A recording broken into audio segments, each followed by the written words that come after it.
நம்ம எவிடன்ஸ்னு வரப்போ பார்த்தீங்கன்னா மற்ற எவிடன்ஸ் எல்லாமே அடுத்தது தான். ஒரு பாதிக்கப்பட்ட பெண் கொடுக்கறது தான் முதல் எவிடன்ஸாக கருதப்படும். கல்யாணம் பண்ணணும், சொசைட்டி என்ன நினைக்கும், 4 பேர், அந்த 4 பேர் எங்கே காணுன்ற மாதிரி அந்த 4 பேர் முகத்தில் எப்படி முழிப்போம். இந்த அண்ணா நகர் விஷயத்தில் நடந்த மாதிரி நோ கான்ஃபிடன்ஸ் இன் போலீஸ்ன்ற விஷயம் மாதிரி தான் இங்கேயுமே நடந்திருக்கு. ஏன்னா ஒரு பெண் வந்து ஒரு ஆணை எப்படியே பார்த்துட்டாலும் சரி, இல்லை நின்று பேசிட்டாலும் சரி, ஐயோ கற்பு போயிடுச்சு. செங்கலம் நேயர்களுக்கு வணக்கம். இன்னைக்கு நம்ம கூட யார் இருக்கா அப்படின்னா அட்வொகேட் பிரியதர்ஷினி தான் இருக்காங்க. வணக்கம் பிரியதர்ஷினி, எப்படி இருக்கீங்க? வணக்கம், நல்லா இருக்கேன். நீங்கள் எப்படி இருக்கீங்க? நல்லா இருக்கேன். இந்த விஷயத்தில் அதிகமாக எல்லாராலையும் பேசப்படுதுன்னா யார் அந்த சார் அப்படிங்கிறதான் எல்லாருமே கேட்குறது. அதை வச்சு தான் எல்லாருமே அப்போ அந்த சார் யாருன்னு வெளில சொல்லல. உங்களுக்கு என்ன பிரச்சனை? ஒரு ஃபோன் காலை நீங்கள் ஹிஸ்ட்ரி எடுத்து பார்த்தாலும் தெரிஞ்சிடும், டெலிகாம் எடுத்து பார்த்தாலும் தெரிஞ்சிடும். இவ்வளோ விஷயங்கள் இருக்குது. அதை ரிலீஸ் டெக்னாலஜி இருக்குது இல்லையா, இருக்கும் போது ஏன் அது? ஏன்னா அந்த சார்ன்ற வார்த்தையை வச்சு தான் இன்றைக்கி நிறைய பேர் களத்தில் குதிச்சுட்டு இருக்காங்க. அதுக்கான ரீசனும் அதுதான்.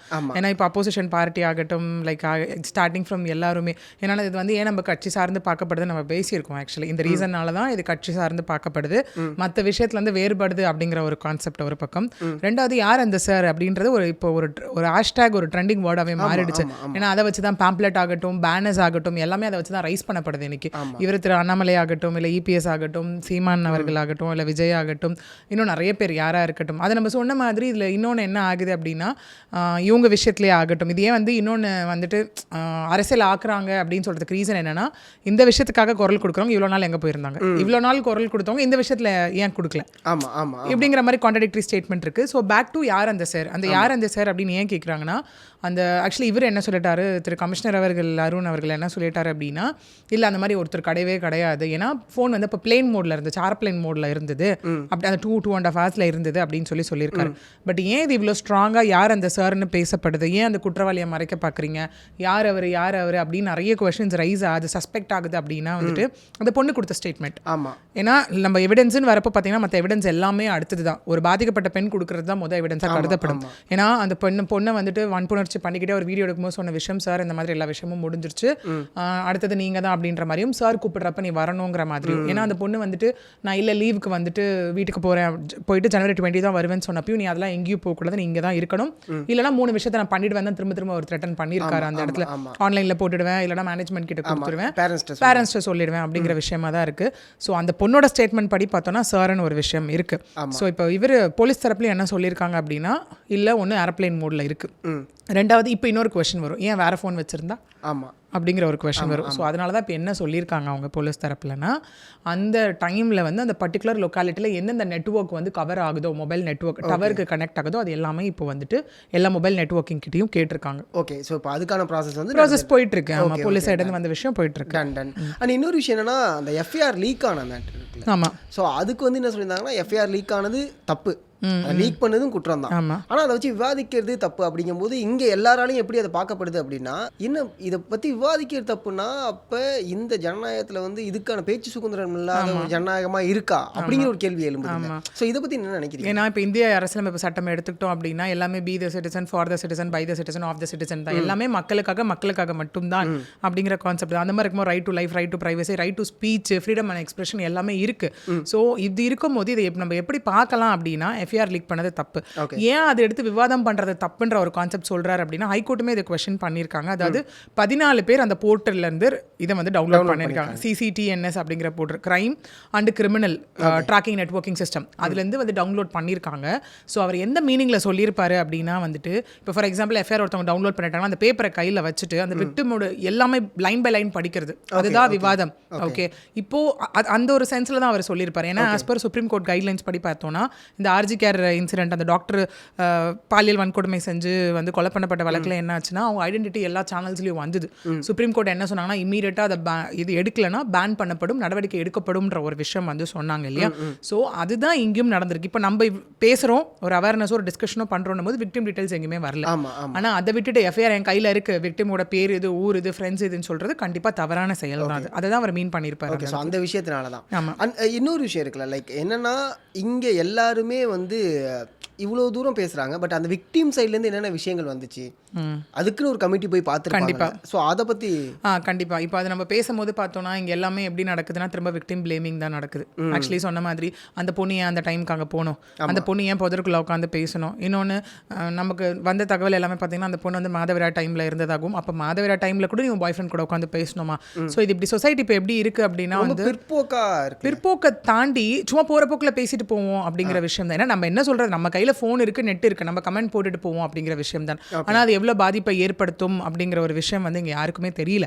ஏன்னா ஒன்றும் இல்லை, அந்த மாதிரி கமெண்ட் போடுறவங்களுக்குலாம் பனிஷ்மெண்ட்னு சொல்லி பார்ப்போமே, நம்ம யார் போடுவா? கண்டிப்பாக சும்மா அது மாதிரி போடுறது எல்லாமே ஃபேக் ஐடியா தான் இருக்கும். பட் அதையும் நம்ம கண்டுபிடிக்க முடியும். இதை பற்றி நம்ம நிறையவும் பேசியிருக்கோம். நம்ம கண்டுபிடிக்க முடியும் யார் அந்த மாதிரி. யாருமே தயவு செஞ்சு இனிமேல் நினச்சிக்காதீங்க நான் ஒரு கமெண்ட் போட்டு போயிடுறேன் ஃபேக் ஐடின்னு. அந்த ஃபேக் ஐடியா இருந்தாலும் நீங்கள் உங்கள் ஐபி அட்ரஸ் மூலிமா உங்களை கண்டிப்பாக ட்ராக் பண்ண முடியும். ஏன்னா நெட் வாங்குறது ஒன்று வந்து ப்ராட்பேண்ட் மூலிமா வாங்குவோம், இல்லைனா மொபைல் நெட்வொர்க்கிங் மூலிமா சிம் மூலிமா வாங்குவோம். இதை வச்சு ஈஸியாக உங்கள் வீட்டுக்கே வர முடியும். ஆக்சுவலி அதுவும் கிட்டத்தட்ட எப்படின்னா கொலைக்கு சமம் தான். கத்தியில் எடுத்து குத்துறதும் ஒன்று தான், நீ செத்துற மென்டல் ட்ராமா கொடுத்து பண்ணுறதும் ஒன்று தான். அதுக்கான இன்சிடென்ட்ஸ் இது கடுமையாக கண்டனம் வந்து இந்த நமக்கு ஒரு குழந்தை கீழே விழுந்த விஷயத்தில் வந்து ஒரு அம்மா சூசைட் பண்ணிட்டாங்க, அதில் கடுமையான கண்டனங்கள் வந்து வலுத்துச்சு. ஆக்சுவலி அது வந்து எல்லாம் ஃபாலோ பண்ணணும் அப்படிங்கிற ஒரு விஷயம் தான். இங்கே விக்டிம் பிளேமை தயவு செஞ்சு ஸ்டாப் பண்ணுங்க. ஏன்னா இப்போ இந்த எஃப்ஐஆரை பார்த்தே ஒரு சில தலைவர்கள் அப்போசிஷன் பார்ட்டிஸ் என்ன சொன்னாங்க அப்படின்னா, இது வந்துட்டு எஃப்ஐஆர் எழுதின முறையே தப்பு, விக்டிம் பிளேமிங்காக இருக்குது இந்த இடத்துல, எப்படி நீங்கள் பிளேம் பண்ணலாம் அப்படின்னு கேட்டதுக்கும் போலீஸ் தரப்பில் கமிஷனர் தரப்புலேருந்து என்ன விளக்கங்கள் கொடுக்கப்பட்டுச்சுன்னா, நாங்கள் எதுவுமே ஆல்டர் பண்ணலை, அவங்க என்ன எஃப்ஐஆரை வந்து கம்ப்ளைண்ட்டாக கொடுத்தாங்களோ அந்த கம்ப்ளைண்ட்டை நாங்கள் அப்படியே கொடுத்துருக்கோன்றது தான் விஷயம். எதுவுமே நாங்கள் ஆல்டர் பண்ணல. Statement is something different. ஏன்னா அந்த 7:30 ஒரு 8:30 வரைக்கும் ஒரு இன்சிடென்ட் நடந்ததுன்றது எஃப்ஐஆர், ஐ மீன் கம்ப்ளைண்ட்டோட கண்டென்ட், அது எப்படியெல்லாம் நடந்ததுன்றது தான் ஸ்டேட்மெண்ட். இப்போ நம்ம ஸ்டேட்மெண்ட் செகண்டரி, அது வந்து நமக்கு ஜுடிஷியல் ப்ரொசீடிங்ஸ்க்காக போகும். அதை பற்றி இப்போ நம்ம இங்கே வந்துட்டு அது பெரிய ப்ராசஸ். அது நமக்கு கம்ப்ளைண்ட் டு எஃப்ஐஆர் தான் இப்போ விஷயம். ஸோ எதுவுமே சேஞ்ச் பண்ணப்படலை, எதுவுமே மாற்றப்படலை அப்படிங்கிற ஒரு விஷயம் தான். அதே மாதிரி எஃப்ஐஆர் லீக்கேஜ் அப்படின்னு இந்த இடத்துல வரும்போது கண்டிப்பாக ஒரு விஷயம், ஒரு சிஸ்டம் இருக்குது அப்படின்னா அதை ஹேண்டில் பண்ணுறது ஒரு ஹியூமன் பீயிங்காக தான் இருப்பாங்க. இப்போ ஹைகோர்ட்டு இங்கே என்ன கேட்டிருக்காங்க அப்படின்னா, அதை ஹேண்டில் பண்ணாங்க இல்லையா, அவங்க ஏன் வந்து டெக்னிக்கல் கிளிட்ஜுன்னு நீங்கள் சொன்னாலுமே அதை ஹேண்டில் பண்ணுறவங்க மேலே வந்துட்டு நீங்கள் வந்து ஆக்ஷன் எடுக்கணும் அப்படின்னு சொல்லியிருக்காங்க. ஏன்னா ஹைகோர்ட்டில் வந்துட்டு அட்வொகேட் வரலட்சுமி அவங்க வந்து ஒரு பெட்டிஷன் போட்டாங்க. அதாவது இதை வந்து நீங்கள் சூமோட்டோவாக எடுங்க, அதுக்கேற்ற மாதிரி justice V Lakshmi Narayanan and then justice S M. Subramaniam எடுத்து விசாரிக்கிறாங்க. அது மட்டும் இல்லாமல் 2 பப்ளிக் இன்ட்ரெஸ்ட் லிட்டிகேஷன் வந்து ஃபைல் ஆயிருக்கு. எதுக்காகனா specifically to hear matters on FIR leakage. FIR ஏன் லீக் ஆச்சு ஏதாச்சுன்னும் போது ஹைகோர்ட் அதை வந்து டிஸ்மிஸ் பண்ணியிருக்காங்க. என்ன சொல்லி டிஸ்மிஸ் பண்ணியிருக்காங்க, டிஸ்போஸ் ஆஃப் என்ன பண்ணியிருக்காங்க அப்படின்னா, இல்லை இந்த எஃப்ஐஆர் சம்மந்தமாக யார் லீக் பண்ணாங்களோ அவங்க மேலே கண்டிப்பாக ஆக்ஷன் எடுங்கன்னு சொல்லி அது செக்ஷன் 73 ஆஃப் பிஎன்எஸ் ஆக்டில் பாரத் நியாய சங்கீதால அதுக்கான பனிஷ்மெண்ட்ஸும் இருக்குது. Person one who is revealing the identity of the victim, அவங்களுக்கு வந்து 3 வருஷம் 2 3 வருஷம் வரைக்கும் கடுங்காவல் தண்டனை கொடுக்கலாம். அதே மாதிரி அண்ணா யூனிவர்சிட்டியில் வந்து நேஷனல் உமன்ஸ் கமிட்டி, ஸோ அவங்க வந்து விசாரிச்சதா விஷயம் இருக்குல்ல, ஸோ அதை பற்றி சொல்லுங்கள். கண்டிப்பாக இதில் வந்து பார்த்தீங்கன்னா நேஷனல் கமிஷன் ஃபார் விமன், இந்த தேசிய மகளிர் ஆணையம் NCW இருக்காங்க. இப்போ ஒரு மேட்டர்ஸ் நடக்குது, ஒரு பெண்ணுக்கு வந்து ஒரு வன்கொடுமை ஏதாவது நடக்குது, any form of harassment abuse நடக்குதுன்னா ஒரு பாதிக்கப்பட்ட பெண் அவங்களுக்கு பெட்டிஷன் போடுவாங்க. அதன் மூலிமா அவங்க விசாரணைக்கு எடுத்துட்டு நேஷனல் ஹியூமன் ரைட்ஸ் கமிஷன் ஒரு பக்கம், கமிஷன் ஃபார் விமன் ஆகட்டும், ஸ்டேட் கமிஷன் ஃபார் விமன் ஆகட்டும் உள்ள வருவாங்க. பட் இந்த மேட்டர்லாம் அவங்க சூமோட்டோவா உள்ள வந்திருக்காங்க, அவங்களே வந்திருக்காங்க. ஆக்சுவலி சூமோட்டோவா இந்த விஷயத்தில் உள்ள வந்து அவங்க என்ன பண்ணியிருக்காங்கன்னா, ஆக்சுவலி அது யார், one of the member Mamata Kumari அவங்களும் பிரவீன் தீக்ஷித் இவங்க ரிட்டையர்ட் IPS ஆஃபீஸர், இவங்க தான் நேற்று முதல் கட்டமாக வந்து அண்ணா யூனிவர்சிட்டியில் விசாரணை பண்ணாங்க. காலையிலேருந்து ஈவினிங் வரைக்கும் ஒரு 7 மணி நேரம் இன்றைக்கும் விசாரணை பண்ணிவிட்டு அவங்க இன்றைக்கி ஈவினிங் டெல்லி கிளம்புறதா தகவல். ஆக்சுவலி நேற்று அவங்க அந்த விசாரணை எல்லாம் பண்ணி முடிச்சப்பறம் அவங்க வந்து கவர்னர் அவர்களையும் ப்ளஸ் வந்துட்டு நம்ம DGP அவர்களையும் பார்த்துட்டு அவங்க ப்ரெஸ் மீட் கூட கொடுத்துருந்தாங்க. என்ன கொடுத்துருந்தாங்க அப்படின்னா, நாங்கள் எல்லா தரப்பையும் விசாரிச்சிட்டோம், காலேஜில் starting from management professor to sanitation worker வரைக்கும் நாங்கள் எல்லாமே விசாரித்து எல்லா தகவலும் எடுத்துட்டோம். அது மட்டும் இல்லாமல் பாதிக்கப்பட்ட பெண்கிட்ட விசாரித்தப்போ சில அதிருப்திகள் இருக்குது, யார் மேலேயும் காவல் நிலையத்து துறை மேலேயும் ப்ளஸ் தமிழக அரசு மேலேயும் சில கேள்விகள் எங்களுக்கு எழுந்திருக்குன்னு சொல்லியிருக்காங்க. ஆனால் அதெல்லாம் இப்போ ரிவீல் பண்ண முடியாது. நாங்கள் இந்த ஃபைனல் ரிப்போர்ட்டாக கொடுக்குறோம் இல்லையா, ஏன்னா ஹைகோர்ட்டில் வந்து சீஃப் ஜஸ்டிஸ் வந்தப்புறம் சப்மிட் பண்ண போகிற ஃபைனல் ரிப்போர்ட்டில் வந்துட்டு அந்த கேள்விகள் எல்லாத்தையும் நாங்கள் எழுப்புறோம், ப்ரெஸ்ஸுக்கு ஒரு காப்பி கொடுக்குறோம்னு சொல்லியிருக்காங்க. இதெல்லாம் பார்க்கும்போது எப்படி இருக்குது அப்படின்னா, நாங்கள் தப்பு பண்ணிட்டோம், அது இருக்கட்டும், ஆனால் நீங்கள் வந்து கேட்கவே கூடாது அப்படிங்கிற மாதிரி தானே. ஏன்னா இப்போ நீங்கள் சொல்கிறதெல்லாம் பார்க்கும்போது அப்படி தான் தோணுது. ஆமாம், இதுக்கான தண்டனையா என்ன மேம் இருக்கும்? ஓகே, நம்ம இது மாதிரி தூக்கு தண்டனை ஆக்சுவலாக சொல்ல போனால் அந்த தூக்கு தண்டனையே ஆச்சரியமாக பார்க்கப்படுது. ரேரஸ்ட் ஆஃப் ரேர், ரொம்ப ரொம்ப ரொம்ப ரொம்ப ரேரு. அது எப்படி சொல்கிறது உங்களுக்கு வந்து நம்ம கேஸ் லாஸ்லேயே நம்ம பார்த்தோம்னா டெத் பெனால்ட்டின்றதே வேண்டாம், அபாலிஷ் பண்ணணும்னு சொல்கிற அளவுக்கு இருந்துச்சு. யாருக்கும் ஒரு உயிர் எடுக்கிறதுக்கு இன்னொரு உயிருக்கு வந்து அதிகாரம் கிடையாது. ஸோ நீங்கள் என்ன பண்ணுங்கன்னா சாகும் வரை ஆயுள் தண்டனை கூட கொடுங்க, ஆனால் உயிரை எடுக்கிறதுக்கான இது யாருமே கிடையாது. அபாலிஷ் டெத் பெனால்ட்டின்ற கான்செப்ட்ஸே நிறைய போயிட்டு இருந்தது. பட் அதையும் தாண்டி நேற்று நமக்கு சத்யபிரியா கேஸில் வந்துட்டு அந்த சென்ட் தாமஸ் மவுண்ட்ல ட்ரெயினில் தள்ளிவிட்ட கேஸில் பார்த்தோன்னா தூக்கு தண்டனை வந்து நமக்கு கொடுத்துருக்காங்க. அது என்னன்னா கிட்டத்தட்ட 70 விக்டிம்ஸ் விசாரிக்கப்பட்டு தூக்கு தண்டனை கொடுத்துருக்காங்க. இப்போ இந்த டைமில் இந்த ஜட்மெண்ட் வந்தது தான் ரொம்ப பெரிய பேசுகிற விஷயமா மாறி இருக்கு. அதே மாதிரி இதுலேயும் கிடைக்குமா, அதுலேயும் நடந்திருக்குல்ல, இதுலேயும் நடந்திருக்குல்ல. ஏன்னா இந்த பர்சனோட கிரிமினல் ரெக்கார்ட்ஸ் பார்த்தீங்கன்னா ரொம்ப பெருசு. பின்னாடி எடுத்து பார்த்தோன்னா அதுக்கேற்ற மாதிரி ஹைகோர்ட்டு நிறைய கொஸ்டின்ஸ் கேட்டிருக்காங்க. கேட்டுட்டு 25 லட்ச ரூபா இதுலேருந்து கொடுக்கணும் சார்பில் அந்த பெண்ணோட ஃபேமிலிக்கு. ஏன்னா மன உளைச்சல் டீட்டெயில்ஸ் கொடுத்துருக்காங்க, அது கொடுக்கணும். அந்த பெண் படித்து முடிக்கிற வரைக்கும் அனானிசிட்டி பண்ணணும். ப்ளஸ் எல்லாரும் இப்போ பேசிகிட்டு இருந்தாங்க பாருங்கள், விக்டிம் பிளேமிங், அதுக்கான ஒரு ஃபுல் ஸ்டாப் ஹைகோர்ட் அந்த இடத்துல போட்டிருக்காங்க. அந்த பொண்ணு she is having all the right, யார் கூட பேசணும், எங்கே உட்காந்து பேசணும், பாய் ஃப்ரெண்ட் இருக்காங்களா, லவ் பண்ணுறாங்களா, கல்யாணம் பண்ணிக்கிறாங்களா, அதை கேட்க யாருக்கும் எந்த உரிமையும் கிடையாது அப்படின்னு சொல்லியிருக்காங்க. ஏன்னா இப்போ நிறைய பேர் பேசுவாங்க அந்த பொண்ணு அங்கே போனதுனால தானே இந்த மாதிரி விஷயங்கள் போகாமல் இருந்திருந்தா நடந்திருக்காதுல்ல. எனக்கு என்னென்னா இவங்க பேசலாம் பார்க்கும்போது எப்படி இருக்குன்னா, என்ன ஒரு பொண்ணு, இந்த பொண்ணு 7 மணிக்கெல்லாம் வீட்டுக்குள்ளே இருக்கணும், இந்த பொண்ணு இந்த இடத்துல, இந்த பொண்ணு ஏன் ஜீன்ஸ் போட்டு, இது ஆடை போட்டதுனால தாங்க கற்பழிப்பு நடக்குது அப்படின்னா அப்போ 10 மாதம் குழந்தைக்காகட்டும் எல்லாருக்கும் எப்படி நடக்குது? அப்போ அந்த குழந்தை என்ன ஆடை இங்கே என்னன்னா நீங்கள் இழுத்து போத்துட்டு பெட்ஷீட் இது பண்ணியிருந்தாலும் நடக்க தான் செய்யுது. ஒரு வயசான ஒரு பாட்டி ஆறவங்களுக்கும் இந்த இடத்துல நடக்க தான் செய்யுது. ஸோ அதை பார்க்குற பார்வையில் தான் இருக்குது. ஏன்னா இப்போ நம்ம இதே மாதிரி சொசைட்டியும் ரொம்ப தப்பாக இருக்கீங்க. எப்படி இருக்குன்னா நீங்கள் ஒரு பொண்ணுக்கிட்ட போய்ட்டு குட் டச் பேட் டச் ஏன் சொல்லி தரீங்க? அதை செய்கிறவங்க கிட்ட போய் சொல்லி கொடுத்தா அந்த தப்பே நடக்காதுல்ல. ஒன்று ஒரு பையன் இப்படி தொட்டா கரெக்ட், இப்படி தொட்டா தப்புன்றவங்க அந்த பையன்கிட்ட போய் தொடாதன்னு சொல்லி கொடுங்க. ஆப்வியஸாக அப்படி சொல்லி கொடுத்தீங்கன்னா ஏன் அந்த தவறு நடக்க போகுது? அதே மாதிரி இன்னும் சில பேரண்ட்ஸ் மைண்ட் செட்டில் எப்படி இருக்குன்னா, பொண்ணுனா இப்படி தான், பையனா இப்படி தான். ஏன்னா நீங்கள் அது பர்த் கல்ச்சரே எடுத்துக்கோங்களேன். ஆமாம், அது இன்னொரு விஷயமே இருக்குது. பொண்ணுக்கு ஒன்று நடந்துடுச்சு அப்படிங்கும்போது அந்த பேரண்ட்ஸ் வந்து அதை ஃபோர்ஸாக வந்து வெளில சொல்ல மாட்டாங்க. அவங்க பொண்ணோட வாழ்க்கை போயிடும், கல்யாணம் பண்ணணும், சொசைட்டி என்ன நினைக்கும், 4 பேர், அந்த 4 பேர் எங்கே காணுன்ற மாதிரி அந்த 4 பேர் முகத்தில் எப்படி முழிப்போம். இந்த பேரண்ட்ஸை நம்ம பாராட்டணும். இது கண்டிப்பாக ஏன்னா கூட நின்னதுனால தான் இது நடந்ததுனால தான் இவ்வளோ தூரம் வந்திருக்கு. இதே அவங்களும் மற்றவங்கள மாதிரி இருந்திருந்தாங்க அப்படின்னா ஐயோ நம்ம வீட்டில் சொன்னால் பிரச்சனை ஆகும், சொல்ல வேணாம், நம்ம வாழ்க்கை இப்படியே போயிடுச்சு போல. கண்டிப்பாக இப்போ கேர்ள்ஸ் உண்மைதான், நான் இல்லைன்னு சொல்லலை, இன்னைக்கு எல்லாம் வெளியே வந்துட்டு இருக்கோம். இன்னொன்று அவங்களுக்கு கொடுத்த ஒரு ஃப்ரீடமை கரெக்டாக யூஸ் பண்ணிட்டு இருக்கோம். கரெக்டாக யூஸ் பண்ணணும், அந்த ரெஸ்பான்சிபிலிட்டி எல்லாம் நமக்கு இருக்குது. ஏன்னா நம்ம ஒரு விஷயம் இருக்குது, ஒரு காமன் லைஃப் ஆகட்டும் இல்லை ஒரு லா பேஸ்ட் ஆகட்டும், ரைட்ஸ் அண்ட் டியூட்டிஸ்ன்னு சொல்லுவோம். இப்போ வந்து எனக்கு இந்த டைமில் வெளில போகிறதுக்கான ரைட் இருக்குன்னா அட் த சேம் டைம் நான் வந்து எல்லாமே லாஃபுல்லாக பண்ணணும், அது என்னோட டியூட்டி. ஓகே, அந்த மாதிரி விஷயங்கள் எல்லாமே இருக்குது. ஸ்டில் இப்போ பேரண்ட்ஸ் ஒரு பர்த் கல்ச்சரை நம்ம இப்போ சொன்ன மாதிரி பார்த்துக்கிட்டிங்க அப்படின்னா, ஒரு பையன் பிறந்தா என்ன சொல்லுவாங்க, சொத்து சேர்த்து ஒரு பொண்ணு பிறந்தா கல்யாணத்துக்கு சேர்த்து வைக்க ஆரம்பிச்சிடும். யார் வாயிலையும் பொண்ணை படிக்கவை, இது பண்ண அது பண்ணுன்றதெல்லாம் கான்செப்ட் கிடையாது. ஓகே, அதே தான் விஷயம். அதே ஒரு கல்யாணத்துக்கு அப்புறம் நிறைய அஃபென்ஸ் நடக்கும்போது பார்த்தா நீ என்ன ஆனாலும் அந்த வீட்டில் தான் வாழணும். அதனால எவ்வளோ உயிர்கள் போயிருக்கு.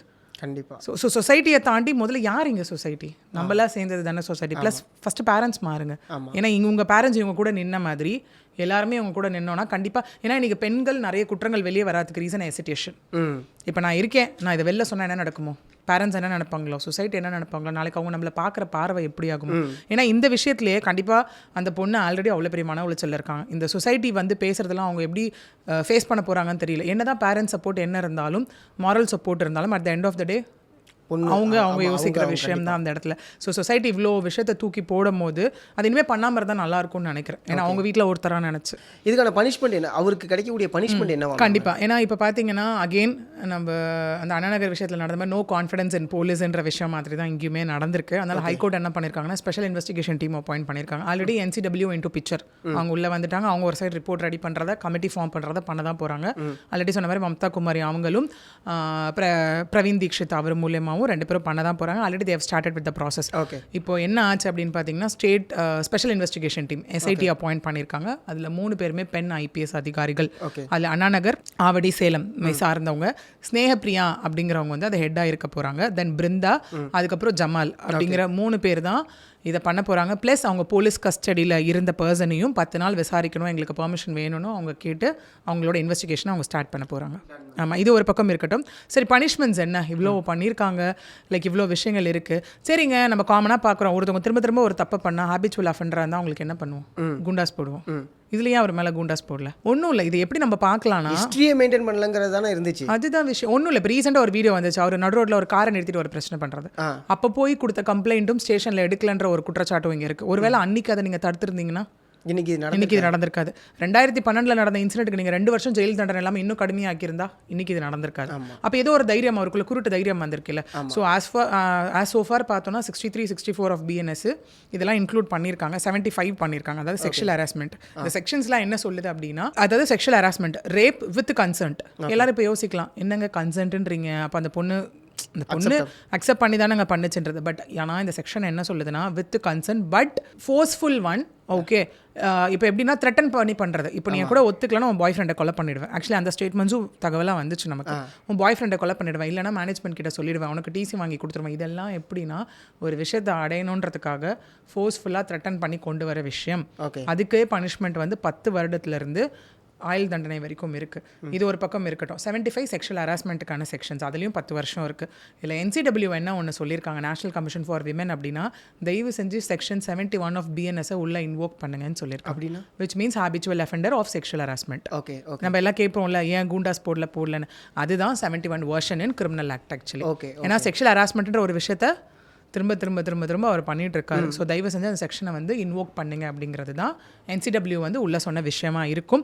இப்போ ஹைகோர்ட்டுமே என்ன சொல்லியிருக்காங்கன்னா, இப்போது வெக்கேஷன் பெஞ்சுன்றதுனால நாங்கள் இன்ட்ரீம் ஆர்டர்ஸ் மட்டும்தான் கொடுக்க முடியும். அவங்க இந்த விஷயத்தை இப்போ நம்ம என்னெல்லாம் பார்த்தோமோ ஃபைனில் ஆரம்பித்து ஸ்பெஷல் இன்வெஸ்டிகேஷன் டீம் உள்ளே கொண்டு வர வரைக்கும் விஷயத்தை பண்ணியிருக்காங்க. இப்போது சீஃப் ஜஸ்டிஸ் உட்கார்றப்போ இவங்க ரெடி பண்ணுற ரிப்போர்ட்ஸ் எல்லாமே அவர் டேபிளில் சப்மிட் பண்ணப்படும். இடையில் அண்ணா நகர் பற்றி பேசியிருந்தோம். அண்ணா நகரில் நடந்தது வந்து எனக்கு தெரிஞ்சு அது எல்லாருக்குமே ஒரு பயத்தை தான் ஏற்படுது.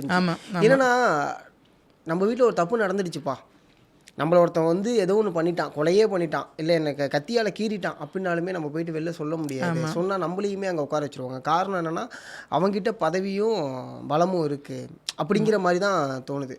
இது நீங்கள் எப்படி பார்க்குறீங்க? எப்படி இதை ஒரு சாமானிய மக்களை வந்து எப்படி கையாள முடியும்? ஏன்னா இன்னைக்கு நிறைய பேர் போலீஸ் ஸ்டேஷன் போகாததுக்கு அதுவும் ஒரு ரீசனாக இருக்குது. இப்போ நம்ம சொல்கிறது, இப்போ சொல்லுவோம்ல, சில பேர் செய்கிற தப்புனால நம்ம எல்லாரையும் சந்தேகப்பட ஆரம்பிச்சிடணும். அதுவும் இங்கே தான் நடக்குது. எவ்வளோ நல்ல போலீஸ் ஆஃபீஷியல் தான் இருக்கட்டும். இப்போ இவருமே ஏன் அருண் கமிஷனர் அவர் மேலே இவ்வளோ கேள்விகள் எழுப்பப்படுதுன்னா, அவ்வளோ ஸ்ட்ரிக்ட் ஆஃபீஸர் அவர். ஓகே, இந்த மற்ற கேசஸ் பார்க்கட்டும், இந்த ஆம்ஸ்ட்ராங் கொலை வழக்காகட்டும், நிறைய ரவுடிசம் ஒடுக்கின விஷயமாகட்டும், எல்லாம் இப்போ இவருமே இதில் சொல்லியிருக்காரு. யாராக இருந்தாலும் எந்த கட்சிக்காரங்களாக இருந்தாலும் ஆக்ஷன் எடுக்கப்படும்னு சொல்லியிருக்காரு. பட் அவர் மேலே எழுந்த ஒரு கேள்விக்கான ரீசன் என்னன்னா, அவர் சொன்ன முன்னுக்கு பிறனான ஸ்டேட்மெண்ட்ஸ் மட்டும்தான், வேற எதுவுமே இங்கே கிடையாது. அவர் வந்து இந்த இடத்துல ஒர்க் பண்ணலன்னு சொல்லலை, எதுவுமே கிடையாது. அவர் ஒர்க்ஸ் அவர் பண்ணிட்டு இருக்காரு, அவர் டீமை போட்டு அக்யூஸ்டை பிடிச்சாங்க, எல்லாமே ப்ராப்பர் ஃபாலோ அப்பில் தான் போயிட்டு இருந்தது ஆக்சுவலி. இதே மாதிரி தான் சில போலீஸ் பண்ணுற தப்புனால, ஏன் இது நான் சில போலீஸ்ன்னு சொல்கிறேன், நிறைய பேர் நல்ல விதமாக ஒர்க் பண்ணுறதுனால தான் வந்துட்டு இன்னைக்கு இவ்வளோ கிரைம்ஸ் வந்து கட்டுக்குள்ளே கொண்டு வர முடியுது. இந்த back to Anna Nagar case பார்த்தோம் அப்படின்னா, திரும்ப ஒரு போலீஸோட அட்ராசிட்டி தான் அந்த. அதாவது all women police station Anna நகரில் ராஜி அப்படிங்கிற இன்ஸ்பெக்டரோட விஷயம் தான்.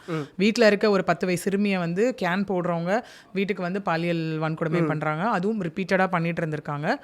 அவங்க ஹாஸ்பிட்டலில் போயிட்டு இருக்கும் போது இங்கே இந்த ராஜி இன்ஸ்பெக்டர் மேலேயும் நிறைய கண்டனங்கள் எழுந்ததுக்கான ரீசன் என்ன அப்படின்னா, ஒரு ஈவினிங்க்கு மேலே ஒரு பொண்ணுக்கிட்ட போய் ஸ்டேட்மெண்ட்டோ எதுவும் எடுக்கக்கூடாது. அவங்க ஹாஸ்பிட்டலில் போய் தனியாக போயிட்டு எடுத்திருக்காங்க. அவங்க அம்மா வந்து ஏபிஎஸ் கார்பஸ் பெட்டிஷன் போட்டு தான் இந்த விஷயங்கள் வந்து வெளிவர ஆரம்பிச்சது. இன்னொன்று இதுவும் பாருங்கள், ஒரு விஷயம் என்னென்னா, ஹைகோர்ட் சூமோட்டோவாக தான் எடுத்தாங்க. மீடியா பார்த்துட்டு ஆகஸ்ட்டில் நடக்குது, செப்டம்பரில். இதில் என்னென்னு பார்த்தீங்கன்னா, இன்னொன்று ஒரு வருத்தத்துக்குரிய விஷயம்னா, சம்பவம் நடந்து 12 நாள் கழிச்சு தான் குற்றவாளியை பிடிக்கிறாங்க. ஓகே, எஃப்ஐஆர் 29 நடக்குது, 30-31 எஃப்ஐஆர் ஆகுது. பட் 12 நாள் கழிச்சு தான் பிடிக்கிறாங்க, யாருன்னு தெரிஞ்சும். அதுதான் நானும் சொல்கிறேன். ஒரு அரசியலோ இல்லை ஏதோ ஒரு வகையில் எனக்கு ஒரு பலம் இருக்குது அப்படின்னா, ஏன்னா அது என்ன ஆச்சுன்னு தாண்டினா, அந்த பெண், பாதிக்கப்பட்ட பெண் மருத்துவமனையில் இருக்காங்க. அவங்க அப்பா அம்மா கூப்பிட்டு ஸ்டேஷனில் வச்சு இவங்க தாக்குனது, த்ரெட்டன் பண்ணதாக தான் விஷயம். கம்ப்ளைண்ட்டை வாபஸ் வாங்கிடுங்கன்னு சொல்லி அந்த பர்டிகுலர் அக்யூஸ்டு வந்து அங்கே உள்ளவே உட்காந்துருந்ததாக தான் நமக்கு வந்து தகவல். ஆக்சுவலி அந்த இடத்துல எப்படி இவ்வளோ தைரியம் வந்தது? அது வரைக்கும் ஏன் உங்களால் பிடிக்க முடியல? அக்யூஸ்டே வந்து சேரில் கால் மேலே கால் போட்டு உட்காந்து நீங்கள் ஏன் பண்ணீங்க? அங்கேயும் ஹைகோர்ட் வந்துட்டு நோ கான்ஃபிடன்ஸ் இன் போலீஸ்ன்னு சொன்னதுக்கு ரீசன் என்ன அப்படின்னா, ஹைகோர்ட்டில் வந்துட்டு ஜட்ஜஸ் அன்னைக்கு கேட்கும் போது வந்துட்டு, ஏன் நீங்கள் அவங்க என்ன ஆக்ஷன் எடுத்தீங்க? இவ்வளோ வந்து வன்கொடுமை பண்ணியிருக்காங்க, பேரண்ட்ஸை போட்டு த்ரெட்டன் பண்ணியிருக்காங்க, அடிச்சிருக்காங்க, நீங்கள் என்னங்க ஆக்ஷன் எடுத்தீங்கன்னு தமிழ்நாடு கவர்மெண்ட் கிட்ட கேட்டப்போ அவங்க என்ன சொல்லியிருக்கணும், என்ன சொன்னாங்க? அவங்கள ட்ரான்ஸ்ஃபர் பண்ணிட்டோம், அவ்வளோதான். இந்த கேஸை விசாரிக்க வேணாலும் அவங்கள ட்ரான்ஸ்ஃபர் பண்ணிட்டோம். இதுதான் ஆக்ஷனா? இதுதான் விஷயமா? இதுதான் அங்கே ஜட்ஜஸும் கேட்ட விஷயம். ஓகே, இதுதான் ரெஸ்பான்சிபிளாக இருக்க பர்சன் சொல்கிற இதுவா? நான் என்ன கேட்குறேன்னா, இது எல்லாம் நடக்குது இல்லை, நாங்கள் எப்படி இப்போ ஒரு சாமானிய மக்கள், எனக்கு ஒரு விஷயம் நடந்துச்சுங்க, இங்கே போனால் இது மாதிரி பிரச்சனை நடக்குது, அப்போ நான் எப்படி தான் நீதி வாங்குறது, இல்லை எப்படி தான் நான் இதுலேருந்து தப்பிக்கிறது? என்னோட கேள்வி அதான், எப்படி இதுலேருந்து தப்பிக்கிறது? இப்போ எல்லாருக்குமே இருக்கும், ஏங்க இவ்வளோ விஷயங்கள் இருக்குங்க என்னங்க. ஏன்னா இப்போது இந்த எஃப்ஐஆர் லீக்கேஜ்லேயே பார்த்தீங்கன்னா அங்கே வேறு மாதிரி நடந்திருந்தா மேபி இது தெரியாமல் நடந்த ஒரு விஷயம் விட்டுருங்க ஆக்சுவலி, ஓகேங்களா. இது வந்து இப்போ என்ன ஆயிடுச்சுன்னா, இப்போ அடுத்து வர பெண்களுக்குள்ள மனதிலேயே ஒரு பயம் வரும், வெளியே வந்துட்டா நம்ம ஐடென்டிட்டி வந்துருமோ போயிருமோ அப்படிங்கிற ஒரு பயம் வரும். இதுவே யாராவது ஒருத்தர் அந்த இடத்துல வந்து நின்று இது போல் இந்த விஷயத்தில் இன்னும் பெண்கள் பாதிக்கப்பட்டிருந்தா வெளியே வாங்கன்னு சொல்லியிருந்தா எல்லா பெண்களுக்கும் ஒரு தைரியம் வந்திருக்குல்ல. அதை பண்ணணும் ஆக்சுவலி, அதை உறுதிப்படுத்தணும். ஏன்னா இங்கே விக்டிம் ப்ரொடெக்ஷன்ன்ற ஒரு கான்செப்டே ரொம்ப ரேராக பார்க்கப்படுது. சரிங்க, நீங்கள் பாதிக்கப்பட்டிருக்கீங்க, நீங்கள் தாங்க விஷயம் எல்லாமே ஓகே, தயவு செஞ்சு வெளில வாங்க, உங்களுக்கு துணையாக நாங்கள் நிற்கிறோம். ஏன்னா இப்போ ஒன்றும் இல்லை, இந்த அண்ணா நகர் இஷ்யூ ஆகட்டும், ஹைகோர்ட் இஷ்யூ பண்ண ஆர்டர் என்ன அப்படின்னா, தயவு செஞ்சு போலீஸ் தான் அந்த ஃபேமிலிக்கு ப்ரொடெக்ஷன் கொடுக்கணுன்றது தான். ஓகே, இந்த நம்ம அண்ணா நகர் இஷ்யூ ஆகட்டும், முன்னாடி நடந்த இஷ்யூ ஆகட்டும், எல்லாமே போலீஸ் தயவு செஞ்சு அந்த ஃபேமிலியை ப்ரொடெக்ஷன் பண்ணுங்கன்றதா விஷயம் டிஜிபிக்கு கொடுத்த ஆர்டராக இருக்குது. ஸோ இதை வந்துட்டு ஒரு ஹைகோர்ட் ஆர்டர்லாம் எதுவும் இல்லாமல் பேசிக் போலீஸே இந்த விஷயத்த பண்ணணும். ஓகே, ஏன்னா சொல்கிற மாதிரி ஒரு சட்டம் வக்கீலோ ஒரு போலீஸோ தான் வந்துட்டு ஒரு ப்ரொடெக்ஷனை ஏற்படுத்தி தர முடியும். ஏன்னா பேஸ் வந்துட்டு போலீஸ் சிஸ்டம் இல்லாமல் இங்கே எதுவுமே கிடையாது. கோர்ட் சிஸ்டம் கூட போலீஸ் சிஸ்டம்லேருந்து வர அடுத்த விஷயங்கள் தான். என்னவோ அதை நம்ம எடுத்துகிட்டு போகிறது எல்லாமே செகண்டரி தான். ஸோ இந்த மாதிரி ஒன்று நடக்குது அப்படின்னா, இதை நம்ம வந்து ஒரு பேஸை செட் பண்ணாலே கண்டிப்பாக எசிடேஷன் இல்லாமல் வெளியே வருவாங்க. முதல் விஷயம். ரெண்டாவது நம்ம சொன்ன மாதிரி சொசைட்டி மாறணும். ரெண்டாவது. மூணாவது, ஓகே நீங்கள் வந்து போகிறீங்க, இப்போ நிறைய பேருக்கு அதான் தெரியல. இப்போ எல்லாருமே என்ன யோசிக்கிறாங்கன்னா, நான் ஸ்டேஷன் போய் நடக்கிறதுக்கு நான் சும்மாவே விட்டுருவேங்க இந்த விஷயத்தை அப்படின்னு யோசிக்கிறாங்க. அந்த மாதிரிலாம் எதுவுமே இல்லை. நீங்கள் போகிறீங்களா, அது ஏதோ ஒரு ஸ்டேஷனில் ஒரு இன்ஸ்பெக்டர்கிட்டயோ எஸ்ஐக்கிட்டயோ கம்ப்ளைண்ட் கொடுக்குறீங்களா, ஒரு 2-3 நாள் வெயிட் பண்ணுறீங்களா, உங்களுக்கு எந்த இதுவும் ஒர்க்கும் நடக்கலைன்னா அவங்களோட ஹையர் அத்தாரிட்டி யாருன்னு பாருங்கள் அடுத்து. ஓகே, அங்கேயும் அங்கே உள்ளே போக முடியல அப்படின்னா ஆப்வியஸாக பார்த்து இப்போ ஒன்றும் இல்லை, நீங்கள் போகிறீங்க ஒரு ஒர்க்கால், சிட்டி சைடு வந்து உங்களுக்கு ஏசிடிசி ஜேசி கமிஷனர் கான்செப்ட் வரும். ஊர் சைடு பார்த்தீங்கன்னா இன்ஸ்பெக்டர் எஸ்பி அந்த கான்செப்ட் வரும் நமக்கு அவங்களுக்கு. ஓகே, டிஎஸ்பி ஏஎஸ்பி அந்த மாதிரி கான்செப்ட்ஸ் வரும். நீங்கள் அந்த மாதிரி போய் பாருங்கள். பார்க்க அங்கேயும் விடலையா, டேரெக்டாக போய் உங்களோட லைக் ஒரு ஜூரிஸ்டிக்ஷன் கமிஷனர் ஆஃபீஸ் எங்கே வருது அங்கே ஒரு கம்ப்ளைண்ட் கொடுங்க. ஓகே, ஏன்னா 2 நாள் 3 நாள் வெயிட் பண்ணுறீங்க, ரொம்ப எமர்ஜென்சி மேட்டர்லாம் உங்களை கூப்பிட்டு எதுவுமே பண்ணலையா, டேரெக்டாக கமிஷனர் ஆஃபீஸ் போயிடுங்க. போய் கம்ப்ளைண்ட் ரெஜிஸ்டர் பண்ணும் பட்சத்தில் உங்களுக்கு ஒரு அக்னாலஜ்மெண்ட் ஸ்லிப் கொடுப்பாங்க. அந்த அக்னாலஜ்மெண்ட் ஸ்லிப்பை வச்சுட்டு அது பேர் கரண்ட் பேப்பர்னு நம்ம சொல்லுவோம். 7லேருந்து 15 நாளுக்குள்ளே அந்த கன்சர்ன் போலீஸ் ஸ்டேஷன் அத்தாரிட்டி, அதாவது authority means investigation officer IO இன்ஸ்பெக்டருக்கு அனுப்பி அவங்க ரிப்ளை கொடுத்தாகணும் கமிஷனர் ஆஃபீஸ்க்கு. ஸோ கண்டிப்பாக உங்களை கூப்பிட்டு விசாரிப்பாங்க. விசாரிக்கவே இல்லை அப்படிங்கிற பட்சத்தில் அடுத்தது என்ன பண்ணணும் அப்படின்னா, நீங்கள் போய் இன்பர்சனாக கொடுத்தீங்கல்ல ஒரு கம்ப்ளைண்ட் காப்பியை, அந்த கம்ப்ளைண்ட் காப்பியை RPID பண்ணுங்க, அதாவது registered post with acknowledgement card. உட்காந்த இடத்துலேருந்து எல்லாருக்கும் ஒரு போஸ்ட் போடுங்க. 15 days வெயிட் பண்ணுங்கள். அப்போயும் உங்களுக்கு எந்த ரெஸ்பான்ஸும் வரலையா, இந்த எல்லா அக்னாலஜ்மெண்ட்ஸையும் சேர்த்து கோர்ட்டில் டைரக்ஷன் வாங்கலாம். ஓகே, விச் மீன்ஸ் நாங்கள் கம்ப்ளைண்ட் கொடுத்தோம், ஆக்ஷன் எடுக்கல, இல்லை CSR போட்டாங்க, இந்த மேட்டர்ஸ் இருக்குது, இதுக்கு ஆக்ஷன் எடுக்கல, FIR போடலை, கோர்ட்டில் டைரக்ஷன் வாங்கினீங்கன்னா கண்டிப்பாக கோர்ட்டில் ஏதோ ஒரு இன்ஸ்ட்ரக்ஷன் வரும். இந்த கேஸ் இன்வெஸ்டிகேஷன் ஸ்டார்ட் பண்ணுங்கள், 30 நாள் 45 நாளுக்குள்ளே முடிங்க, FIR போடுங்கன்னு ஏதோ ஒரு விஷயங்கள் வரும். வந்தும் போலீஸ் அதை பண்ணலையா, ஆட்டோமேட்டிக்காக தென் அதுக்கும் நமக்கு கோர்ட்டில் ஆப்ஷன் இருக்குது. We can go for contempt of court. கோர்ட்டில் ஒரு ஆர்டர் கொடுத்து அதை மதிக்கலை, அதனால கண்டெம்ட் ஆஃப் கோர்ட் போகலாம் அப்படிங்கிற ஒரு விஷயம் இருக்குது. ப்ளஸ் ஓகேங்க, இது எல்லாமே இருக்குது, இது எல்லாமே ரொம்ப லென்த்தி ப்ராசஸ். பாதிக்கப்பட்ட பெண், எனக்கு ஏதோ ஒன்று நடக்குதுங்க, ஒரு பெண் ஒரு குடும்பத்துலையோ நடக்கலாம், இல்லை எங்கேயோ நடக்குது, அது before marriage after marriage school or college. ஏன்னா ஃப்ரம் பர்த் டு டெத் வந்து விமன் ஃபேஸ் பண்ணுறது ஏராளம். மென்னும் ஃபேஸ் பண்ணுறாங்க, பட் கம்பேரிட்டிவ்லி ஜாஸ்தி. ஏன்னா இங்கே நம்ம சொசைட்டி எப்படி ஆயிடுச்சு, பெண்ணுக்கு மட்டும் தானே கருப்பு இருக்குது, ஆண்களுக்கு இல்லைல்ல, அதான விஷயம் ஆயிடுச்சு இப்போ. ஏன்னா ஒரு பெண் வந்து ஒரு ஆணை எப்படியே பார்த்துட்டாலும் சரி, இல்லை நின்று பேசிட்டாலும் சரி, ஐயோ கருப்பு போயிடுச்சு. ஆனால் ஒரு ஆண் வந்து எத்தனை பேர் கூட வேணால் பேசலாம், எவ்வளோ பேரை வேணால் கல்யாணம் பண்ணிக்கலாம், அதுதானே கான்செப்டாக இருக்குது இன்றைக்கி. என்றைக்கு வந்து இப்போ நம்ம சொன்ன மாதிரி ஒரு குட் டச் பேட் டச்சில் ஒரு ஈக்குவாலிட்டி வரணுமோ, அந்த மாதிரி கற்புங்கிற விஷயம் ஆணுக்கும் இருக்குது. என்ன ஃபிசிக்கல் சேஞ்சஸ் தான் இங்கே மாறுபடுது, வேறு ஒன்றுமே கிடையாது. அது ஒன்று தான் ஈஸியாக எல்லாம் கையில் எடுத்து, ஒன்றும் இல்லை, சிம்பிளாக யோசிங்களேன். ஒரு ஆண் வந்து ஒரு பெண்ணை விட்டுட்டு போகிறாங்க, ஏமாற்றிட்டுன்னா அதை ப்ரூவ் பண்ணுறது ரொம்ப கஷ்டம். இதே ஒரு குழந்தை இருந்தால் கண்டிப்பாக ஒரு டிஎன்ஏன்ற ஒரு விஷயத்தில் ஈஸியாக லாக் ஆயிடுறாங்கல்ல. ஸோ இதுதான் இங்கே எல்லாரும் பண்ணுற தைரியம். இன்னைக்கு இன்னும் ஸ்மார்ட்டாக எல்லாம் என்ன ஆகிட்டாங்கன்னா, ஒன்று செக்ஷுவல் ஹராஸ்மெண்ட் போகிறது, இல்லைனா ஏதாவது ஒரு ஹோப் கொடுத்து அந்த பொண்ணை வந்துட்டு ஹராஸ்மெண்ட் பண்ணிட வேண்டியது, அப்புறம் அதையே த்ரெட்டன் பண்ணி நீ அபார்ட் பண்ண தான் உன்னை கல்யாணம் பண்ணுவேன்னு சொல்கிறது, கல்யாணம் பண்ணி விட்டுட்டு போயிருது. ஏன்னா எவிடன்ஸ் அழிச்சிடுறோம்ல அந்த இடத்துல. ரொம்ப ஸ்மார்ட் ஆகிட்டாங்க ஆக்சுவலி இப்போ. புரியுது. ஸோ பெண்கள் தயவு செஞ்சு ஒரு விஷயம் நடக்குதா, ஏதோ ஒரு விஷயம், ஏன்னா முன்னெல்லாம் இப்போ சொன்ன மாதிரி பெண்கள் மேலே ரொம்ப பழி போட்டுகிட்டே இருக்கோம் நம்ம. ஏன்னா முன்னெல்லாம் என்ன ஆகுனா, லவ்ன்ற ஒரு விஷயம், நீயா போய் ஏன் ஏமாந்தன்னு சொல்கிறான். இன்றைக்கி மேரேஜ்குள்ளே நிறைய நடக்குது. ஆமாம், ஆக்சுவலி மேரேஜ் ஹோப்ஸ் கொடுத்து எவ்வளோ நடக்குது. ஏன்னா இங்கே வந்து பார்த்தோன்னா marital rape is a rape. கல்யாணத்துக்கு அப்புறம் தாலி கட்டின பொண்டாட்டியே அவங்களோட பெர்மிஷன் இல்லாமல் தொட்டா தப்பு தான். ஈவன் நீங்கள் வந்து ஒரு செக்ஸ் ஒர்க்கர்ஸ் நீங்கள் ரேப் பண்ணாலும் ரேப் தான். அங்கே போய் நீங்கள் வந்து ஜஸ்டிஃபிகேஷன் சொல்ல முடியாது, இல்லைங்க அவங்க செக்ஸ் ஒர்க்கர், அவங்க வந்து ப்ராஸ்டியூஷனில் இருக்காங்க, அதனால நான் அவங்கள ரேப் பண்ணேன்னு சொல்ல முடியாது. கன்சர்ன்ட் இல்லாமல் எது பண்ணாலும் தப்பு தான். ஓகே மேம், நீங்கள் சொல்கிற மாதிரி எல்லாத்துக்குமே ஒரு விஷயம் இருக்குது. இஃப் இன்கேஸ் உங்களுக்கு போலீஸ் சைடில் சப்போர்ட் கிடைக்கல அப்படின்னா அதை வந்து கண்டிப்பாக கோர்ட்டில் எல்லா மூலியமாகவும் நம்ம அவங்கள வேலை செய்ய வைக்கலாம். இதையும் தாண்டி இப்போ சில பேர் கேட்பாங்க, போலீஸ் வந்து நான் போனவே என்னை ரொம்ப ஹராஸ் பண்ணுறாங்க, ஏன்னா தவறாக பேசுகிறாங்கன்னா அதுக்கும் வழிகள் இருக்குது. ஹியூமன் ரைட்ஸ் கமிஷனில் வந்துட்டு அதாவது உங்களோட பேசிக் ரைட்ஸே வாலேட் ஆகுதுன்னு அதுவும் நம்ம அங்கே ஒரு பெட்டிஷன் போடலாம். ஸோ இவ்வளோ வழிகள் இருக்குது. இருந்துமே நம்ம எல்லாம் இன்னும் என்ன சொல்லிட்டு இருக்கோம், லாஸ் பத்தலைன்ற லாஸ் நிறைய இருக்குது. அது எப்படி கரெக்டாக கையாளணும், இன்னும் என்ன மாதிரி அதை ஸ்ட்ராங் பண்ணணும், இது பண்ணாலே லைக் இருக்குது லாஸ் எல்லாமே. என்னன்னா குற்றங்கள் வந்து இப்போ நம்ம சொன்னோம் டெத் பெனால்ட்டி கிடைச்சிருக்கு 2 வருஷம் கழிச்சு கிடைச்சிருக்கு. பட் அந்த விஷயம் பட் இங்கேயும் இப்போ என்ன ஆகும்னு பார்த்தீங்கன்னா ஹியூமன் ரைட்ஸ் வயலேஷன் வந்துருவாங்க. ஏன்னா எப்படி ஒரு உயிரை எடுப்பீங்க, அதுக்கு ஆக்சுவலி ஆல்ரெடி டிபேட் ஆரம்பிச்சாச்சு. நீங்கள் சாகும் வரை லைக் ஆயுள் தண்டனைன்னு சொல்ல வேண்டியது. நீங்கள் எப்படி ஏன்னா ஹேங் டில் டெத்துன்றது அதில் சொல்லியிருக்காங்க. அதாவது உயிர் போகிற வரைக்கும் தூக்கில் இடணும்ன்றது தான் கான்செப்ட். அதாவது துடிச்சு அப்படிங்கிற ஒரு கான்செப்ட் தான் அந்த இடத்துல வரும். அது எப்படி நீங்கள் பண்ணலாம், 1000 இருந்தாலும் உயிர் எடுக்கக்கூடாது அப்படிங்கிற மாதிரி ஒரு கான்செப்ட் இன்னும் டிபேட்டபிளாக தான் போயிட்டு இருக்கு. ஸோ ஏன்னா அந்த தள்ளி கொள்ளும் போது தெரியல அது ஒரு ஹியூமன் ரைட்ஸ்னு தெரியல. பட் இப்போ அதுதான் எல்லாமே நம்ம கையில் தான் இருக்குது. நம்ம மாற்றத்தை கொண்டு வரதும் அது கரெக்ட் வேலை எடுத்துகிட்டு போகிறதும். கண்டிப்பாக எண்ட் ஆஃப் த டே இங்கே யார் தப்பு சரிங்க தாண்டி சுச்சுவேஷன் என்ன பண்ணுதுங்கிறது தான்.